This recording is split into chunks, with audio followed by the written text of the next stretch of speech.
StreetTV.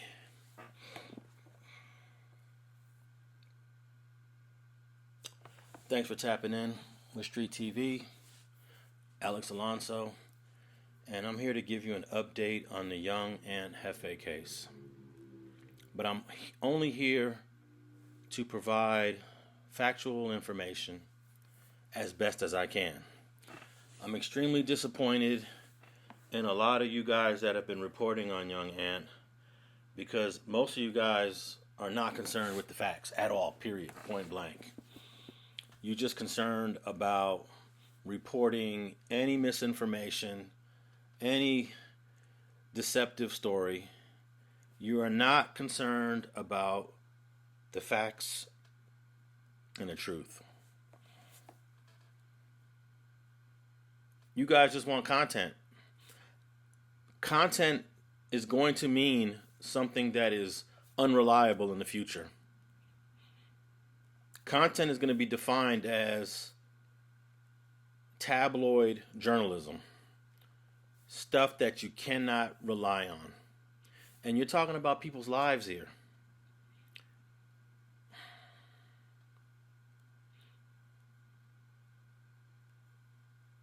Here's another thing. Some of you content creators know that you're reacting to a piece of content that is frivolous, that is inaccurate, that has not been vetted, that is unverified, but you're still going to run it anyways. You're just as responsible. You guys have an obligation, especially you guys that have a platform that has a significant following.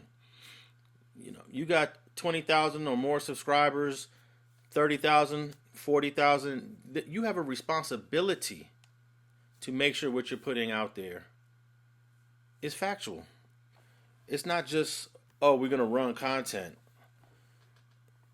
And that's unfortunate. That's what this has come to.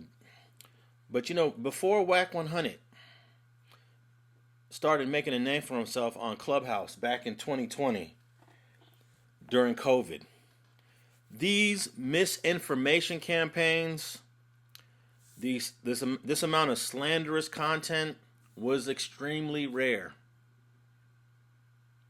It wasn't part of our genre. In this street gang historical storytelling, it was not a part of that. He introduced that into this genre. He has single-handedly influenced a movement that is based on deceit, misinformation, and libel. And a lot of you platforms support it. A lot of you platforms support it. You know why? AdSense. You want that AdSense money, and the facts and the truth and the accuracy of this information does not matter to you. But I got this 3-page affidavit written by the LAPD that breaks down why they requested arrest warrants on 3 people, one of them being Young Ant Jefe. And I'm going to go through this 3-page affidavit by LAPD Detective Rudy Avilar. But before I get into that, you guys have done a horrible job on Young Ant. And it's not just Young Ant, it's a whole bunch of y'all. And y'all might even say Young Ant is guilty of this too. Maybe he is. I do recall one time Young Ant got on his channel and retracted a story that he did. And that's fine, because we all gonna make mistakes. Retraction just means, hey, the last thing that I did, the last story that I reported on, I made this mistake, I made that mistake. That's a retraction, and we don't really see too much of retracting going on. So, you know, you could put Young Ant in this category too, but he's one of the few guys I've actually seen do a retraction. But Poetikk Flakko, he is one of those guys that does not care about the quality of information that he provides. He just knows that it's salacious, like the National Enquirer or the Sun. He did Young Ant extremely wrong in this story. And everyone who ran with his narrative and reposted his story and pushed his narrative, you just as guilty. Why can't you watch it and say, "Oh no, this is horrible. I'm not even gonna go there with it." Nah. But each and one of you channels definitely avoid certain things, but you know that, ooh, this is gonna get some numbers. Ooh, I'm gonna run up a bag. Nah, that's not what these platforms are supposed to be based on. There's no vetting the information. And basically, your channels are based on rumors, speculation, and the comments.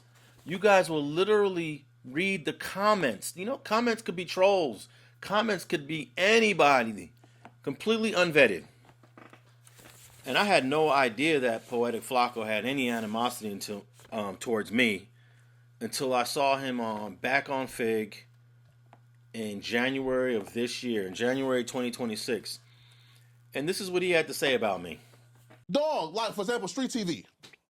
Why is a platform called StreetTV needed? Why not? Why should kids have to sit and learn about gangbanging all day?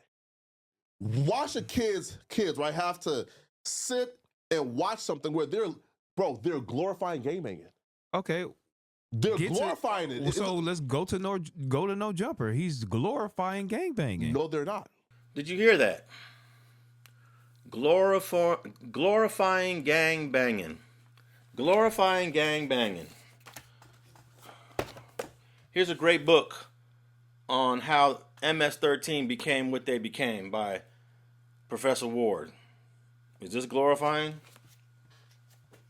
Here's a great book by Chris Blatchford on the history of an individual in the Mexican Mafia. Is this glorifying? This is a brand new book about 18th Street called The Rent Collectors by Jesse Katz, former LA Times writer. Is this glorifying? And here's a historical book I have in my collection from 1927. This book is almost 100 years old, and it actually became the story of the movie that Leonardo DiCaprio starred in many years ago, The Gangs of New York, by Herbert Asbury. Great book when all the gangbanging in New York City were immigrant Jews, immigrant Italians, and immigrant Jews. Very important book in understanding the phenomenon that we're currently dealing with today. StreetGangs.com has always been based on history. It has always been based on learning about the past. So I don't know where he sees that what we do on this platform is glorifying. But let's continue and hear what else Mr. Poetikk Flakko had to say. With StreetTV, the entire platform is gangbanging is the best in the world. Gangbanging is great. Let's glorify gang members. Let's talk to them as if they're like worth talking to. So StreetTV is glorifying it. And I'm saying a platform like that shouldn't even exist, because what is like redeeming about a gang member? I don't know how many people come to StreetTV and come to StreetGangs.com and think that I'm putting out a narrative that gangbanging is the best thing in the world. That's ludicrous. And then he basically just disrespects anyone that used to gangbang or currently gangbangs, because he says, what is redeeming about a gang member? Now, I don't understand how any of you guys can communicate with this person. He spends a whole lot of time on platforms communicating with dudes that have gang identities, whether it's current or in the past, and he heavily relies on that. And at the same time, he's smacking you in the face. Look, I took down every single Poetikk Flakko video that was on StreetTV. I never had him on the platform. He was on the platform with Munchie B when Munchie B was doing Rich at Heart. He was on a platform with Spider Loke when he was doing Facts Over Feelings. He was also on the platform again with formerly Cartoon, Tony from Fire Trey with Munchie B. And I invited him into my space. I invited him into my studio and let him talk his ish, regardless of how I felt about him. But ever since I seen this thing right here, I can't never interact with this guy again. And I don't even understand how you guys do, because he don't like y'all. He don't even respect y'all.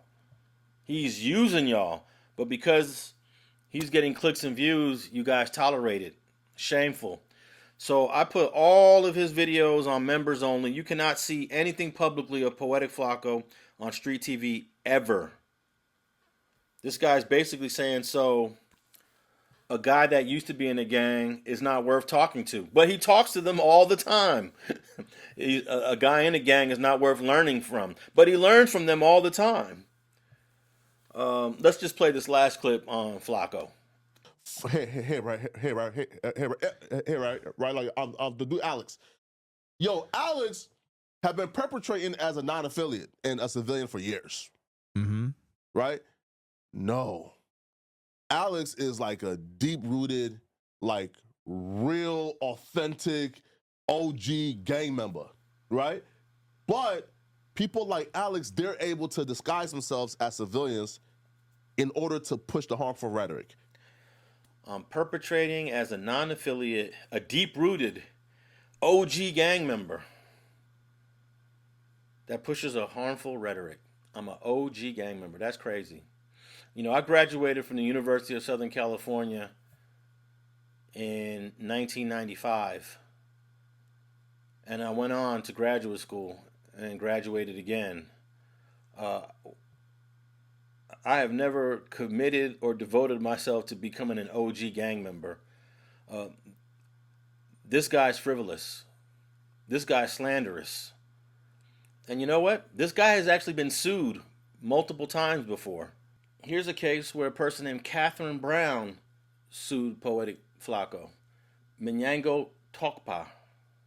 That's Poetikk Flakko. She alleges that Poetikk Flakko engaged in a degree of stalking, harassing, threatening, attacking, intimidating, and defaming her name through online activity.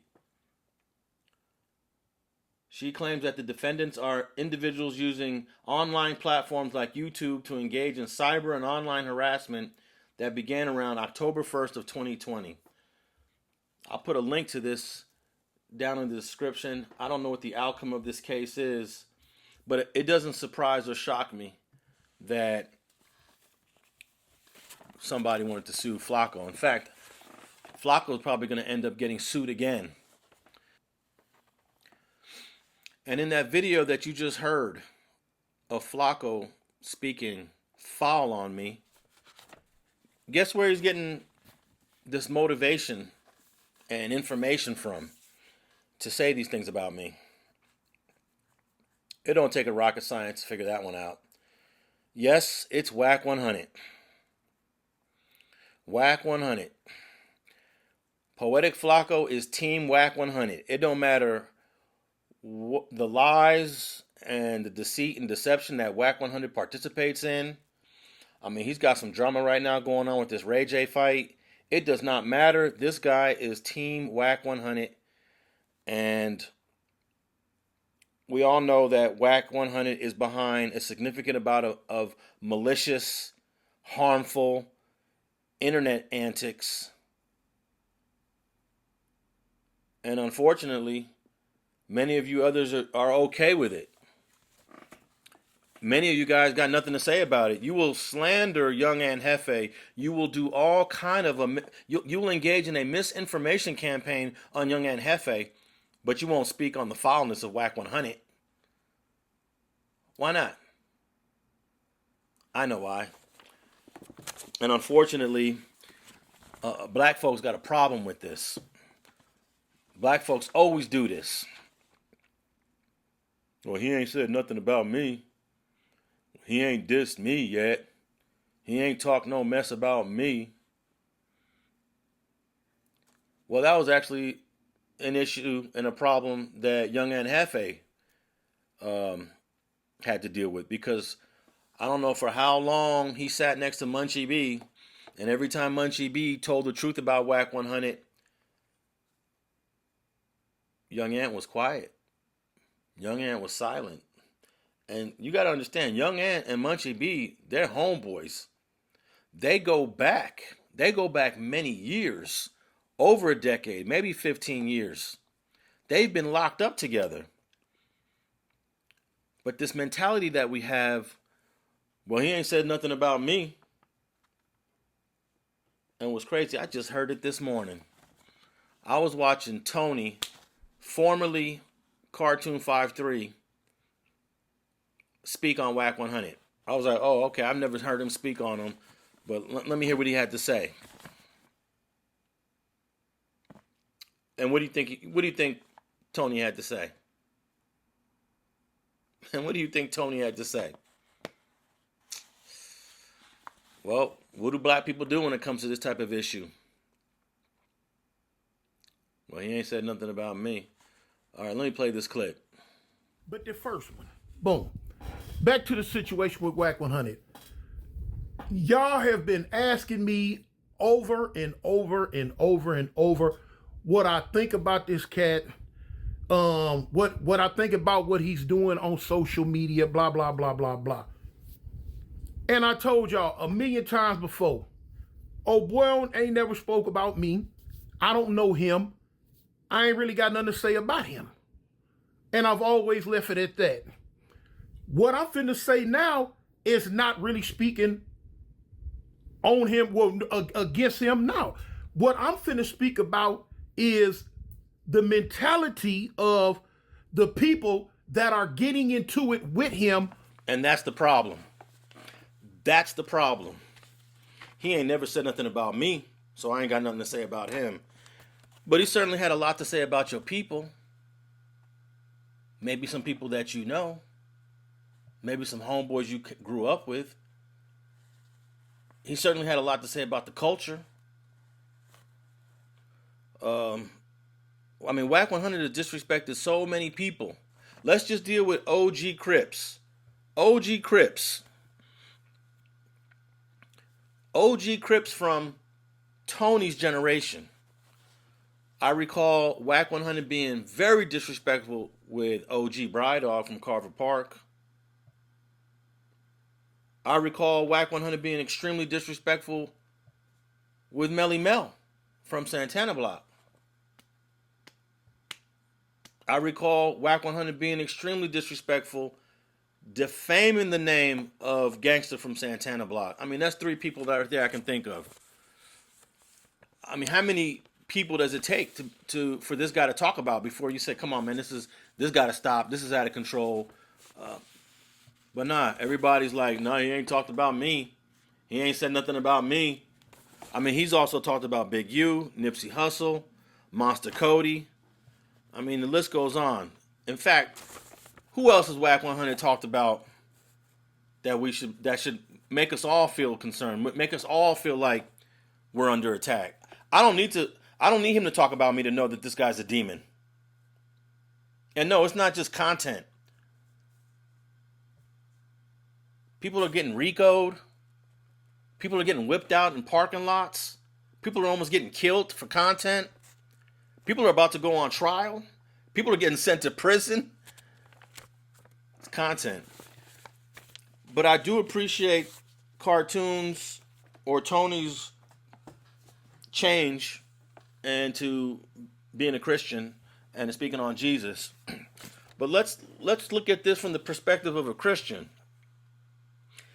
If you're a Christian out there and you do content, you believe in God and you believe in Jesus Christ, you should be appalled at what Whack 100 does. I know a lot of you guys aren't religious, but I'm talking to people like Tony and other people who believe in the scriptures, who believe in this Bible right here, who believe in this book. I'm going to go to Exodus chapter 20, verse 16, and read a few scriptures here.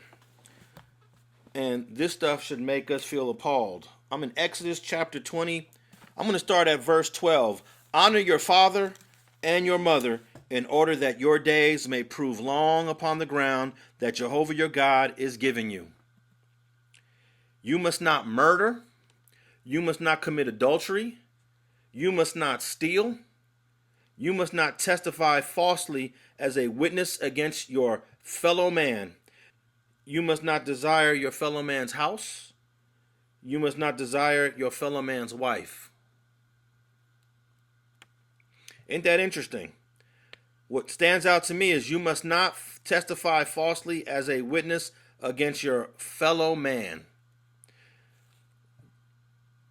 It's right after you must not steal and you must not murder. God sees that the deception and the bearing false witness is just as worse, just as bad as committing a homicide. But let's go to Proverbs chapter 6, verse 16. There are 6 things that Jehovah God hates. Yes, 7 are things detestable to his soul. Lofty eyes, a false tongue, a hand that sheds innocent blood, a heart fabricating hurtful schemes, feet that are in a hurry to run to badness, a false witness that launches forth lies, and anyone sending forth contentions among brothers. That's for all my Christian folks out there that understand that what this guy is doing on the internet is deplorable, it's sinful, it's ungodly-like, and any other adjective you want to throw in there. But I got the probable cause statement by the LAPD in Young Ant Jefe's case. It's 3 pages, and I'm going to put a link to a PDF file of these 3 pages below for any of those that want to read it, review it. You guys might want to cover it. But if you're one of those platforms that has been pushing these false narratives, you ain't qualified to review and read this. So just skip over it.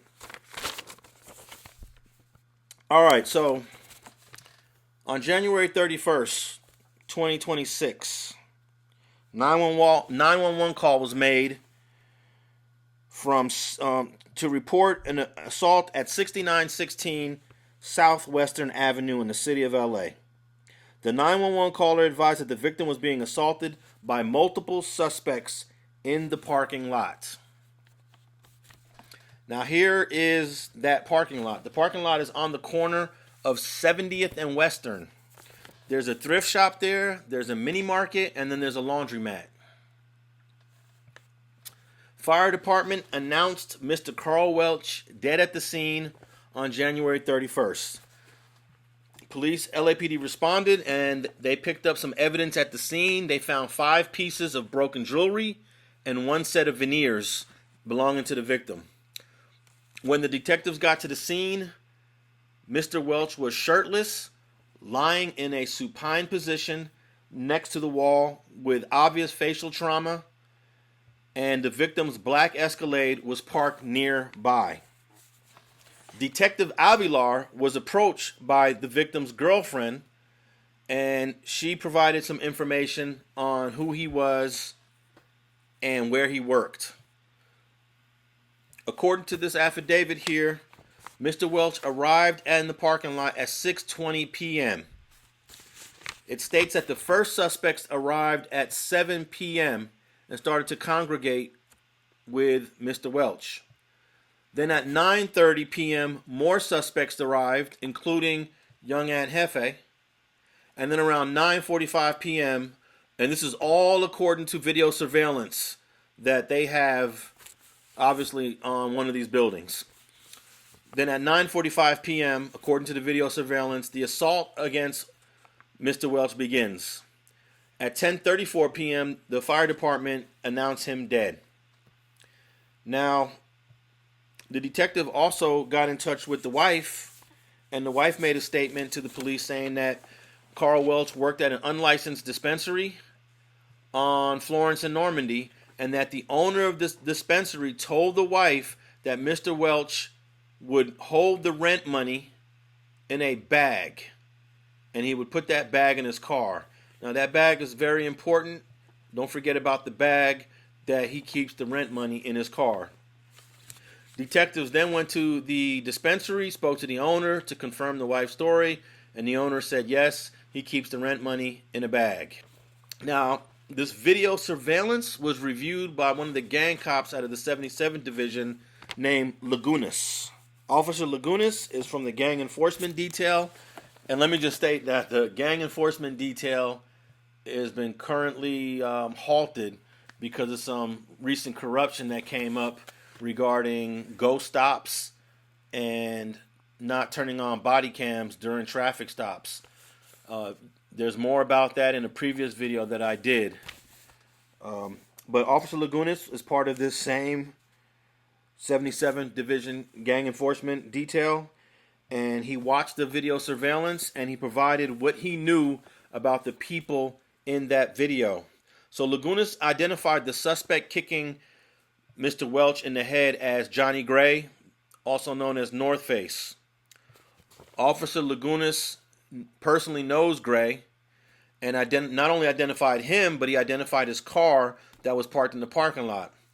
Now, LAPD has a documented traffic stop with Gray in that same car on January 9th.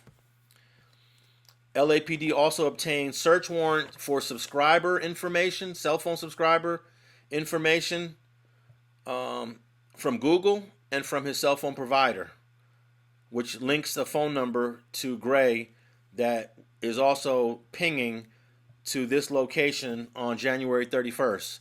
They also tracked that same phone to Mr. Gray leaving LA and going to Las Vegas the very next day.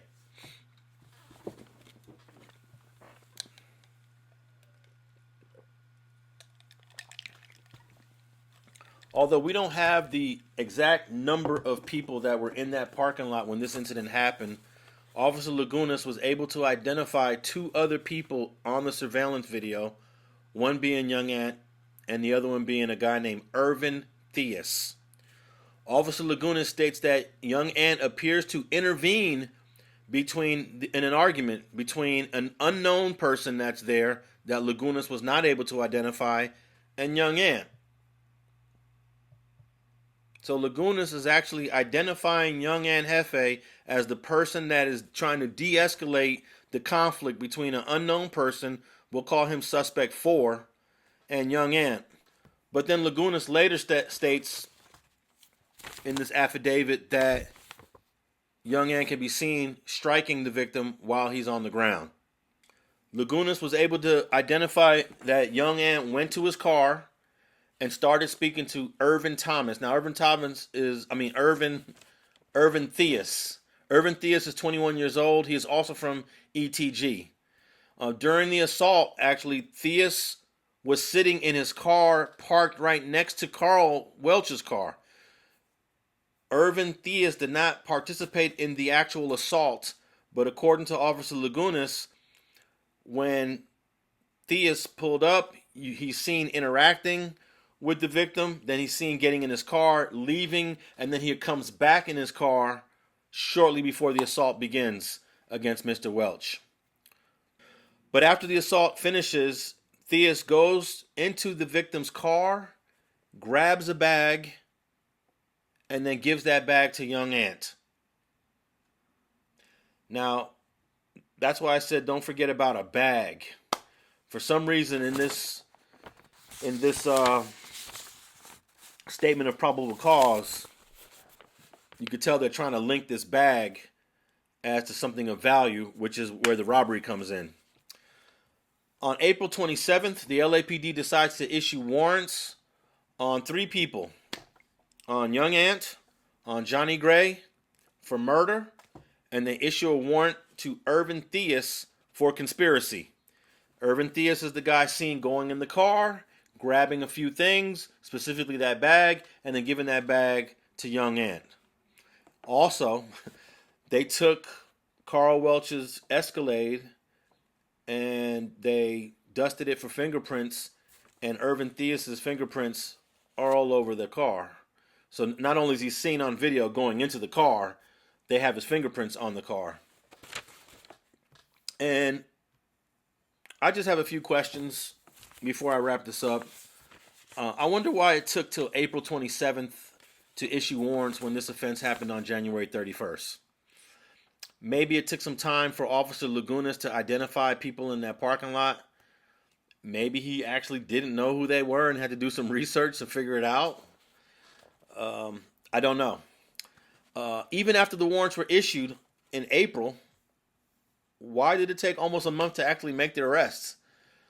Everyone was accessible. They knew where all these guys lived and were at. I want to know why Lagunas, Officer Lagunas, the 77th gang detective, if he's the gang expert for A-Tray gangsters, and there was a bunch of people in that parking lot, why he's only able to identify 3?